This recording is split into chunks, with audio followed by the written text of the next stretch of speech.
नमस्कार, आप देख रहे हैं काल चक्र। मैं हूं पूजा और मेरे साथ हैं प्रश्न कुंडली विशेषज्ञ पंडित सुरेश पांडे जी। पंडित जी, बहुत बहुत स्वागत है आपका। धन्यवाद।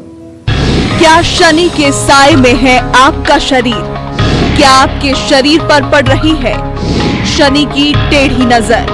कहीं शनि आपको कमजोर, बहुत कमजोर ना कर दे।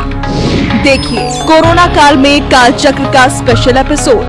जी हाँ, इस समय कोरोना के कुचक्र में पूरा देश परेशान है। ऐसे में हमारी जागरूकता, हमारी प्रतिबद्धता, हमारा विश्वास और हमारी आस्था ही हम सभी को स्वस्थ और सुरक्षित रख सकती है। इसलिए आप हर रोज काल चक्र के साथ बने रहे। आज हम बात करेंगे शनिदेव की। शनिदेव अगर नाराज हो जाएं तो जीवन में परेशानियों का अंबार लग जाता है, बीमारियां सुख चैन छीन लेती हैं। माना यह भी जाता है कि किसी भी शारीरिक पीड़ा और बीमारी के पीछे सबसे बड़ा कारक ग्रह शनि ही होता है। ऐसे में आज प्रश्न कुंडली विशेषज्ञ पंडित सुरेश पांडे जी आपको बताएंगे कि शनि का शरीर के किस अंग पर कैसा प्रभाव पड़ता है, शनि की दशा में आपको कौन कौन से हेल्थ इश्यूज आ सकते हैं और इन बीमारियों से छुटकारा पाने के लिए घर बैठे कौन से उपाय आपको करने चाहिए। तो अपनी चर्चा को शुरू करते हुए सबसे पहले बात करते हैं शनि ग्रह की। ज्योतिष शास्त्र में शनि को क्यों पाप ग्रह माना गया है, शनि का हमारी सेहत से क्या संबंध होता है, आइए सबसे पहले ये जानते हैं। पंडित जी, आज हम शनिदेव की बात कर रहे हैं। ऐसे में सबसे पहले मैं चाहूंगी कि आप दर्शकों को ये बताएं कि ज्योतिष शास्त्र में शनि को क्यों पाप का ग्रह माना गया है और इसका हमारी सेहत पर क्या असर पड़ता है। देखो पूजा, ऐसा है, सिर्फ शनि नहीं, जितने भी हमारे शुभग्रह हैं या पापग्रह हैं या कुरग्रह हैं, सबकी एक संज्ञा निर्धारित की गई है। कौन ग्रह शुभग्रह है, कौन ग्रह पापग्रह है, कौन ग्रह स्त्री ग्रह है, कौन ग्रह पुरुष ग्रह है, कौन ग्रह स्थिर राशि का है, कौन द्विस्वभाव राशि का है, कौन सच्चर राशि का है, कौन उग्र प्रकृति का है, कौन आकाश तत्व का है, कौन जल तत्व का है। ये तमाम विभाजन, और इन विभाजन के साथ हमारे मनीषियों ने, हमारे महर्षियों ने, हमारे ऋषियों ने, मुनियों ने इन ग्रहों का एक स्वरूप भी अपने दिव्य दृष्टि से प्रस्तुत किया है कि अगर ये ग्रह है तो इसका आकार ये होगा, इसकी लंबाई ये होगी, इसका स्वरूप ये होगा, इसकी चाल ढाल ऐसी होगी।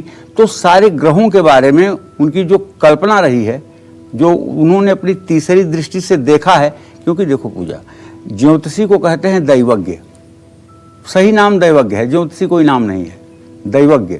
दैवज्ञ का मतलब होता है जो दैव को ज्ञेय करे, अर्थात जो दैव को जाने, जो भगवान को जाने, जो ईश्वर को जाने, जो प्रकृति को जाने, वो दैवज्ञ होता है। बहुत बड़ी बात होती है, छोटी बात नहीं है। ये डिग्री छोटी डिग्री नहीं है, बहुत बड़ी डिग्री है, इसके ऊपर कुछ बचता नहीं है। तो जब दैव को जानने वाला व्यक्ति होगा तो ग्रहों को जान जाएगा, और जब ग्रहों को जान जाएगा तो उसके स्वरूप का सही चित्रण करेगा।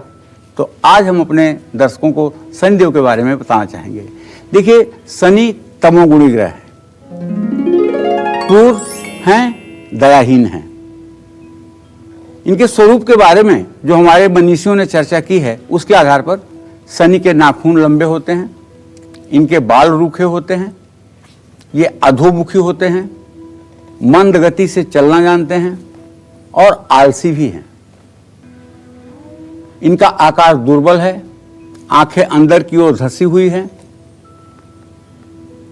जहां सुख का कारण बृहस्पति को मानते हैं, वहीं दुख का कारण शनि को भी माना जाता है।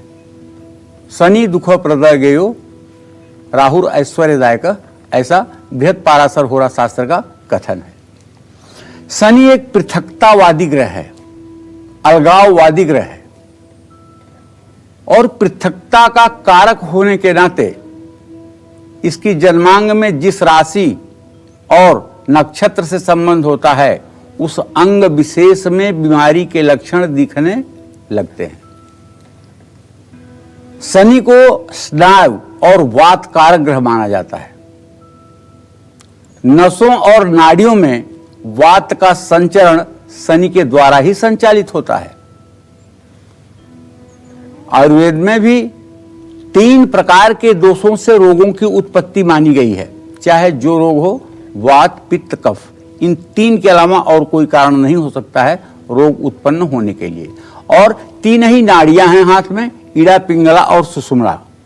इन्हीं को देख करके वैद्य बताते हैं कि वात रूठा है, कि कफ रूठा है, कि पित्त रूठी है, और शरीर में रोग क्या हुआ है, कितने घंटे से हुआ है, इसका लक्षण क्या होगा। अगर आप अपने ही हाथ पर 2-4 दिन लगातार दाहिने हाथ की अंगूठे के सीधे नीचे आकर के नसों पर 2 हाथ रखेंगे तो आपको यहाँ चलने वाली नाड़ी की गति बार बार बदलती हुई दिखाई देगी। कभी ये हंस की चाल चलेगी, कभी ये कौवे की चाल चलेगी, कभी ये हिरन की चाल चलेगी, कभी उछल उछल कर चलेगी, कभी एकदम सामान्य सामान्य चलेगी।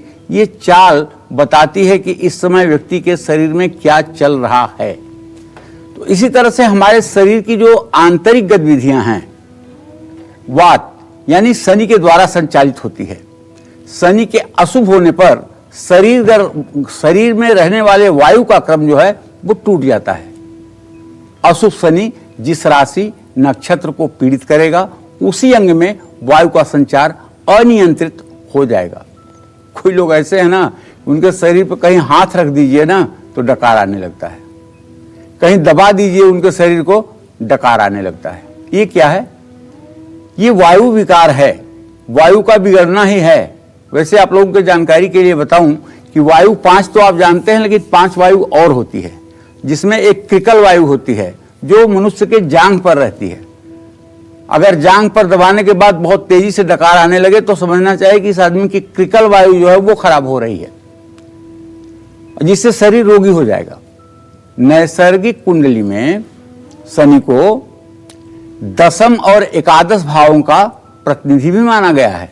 इन भावों का पीड़ित होना घुटने के रोग, जोड़ों के रोग, हड्डी मांसपेशियों का रोग, पिंडली में दर्द, बाएं पैर और बाएं नाखून में रोग होना, हाथ में रोग होना, नसों की दुर्बलता होना, हृदय रोग और दिमाग के रोग भी होते हैं।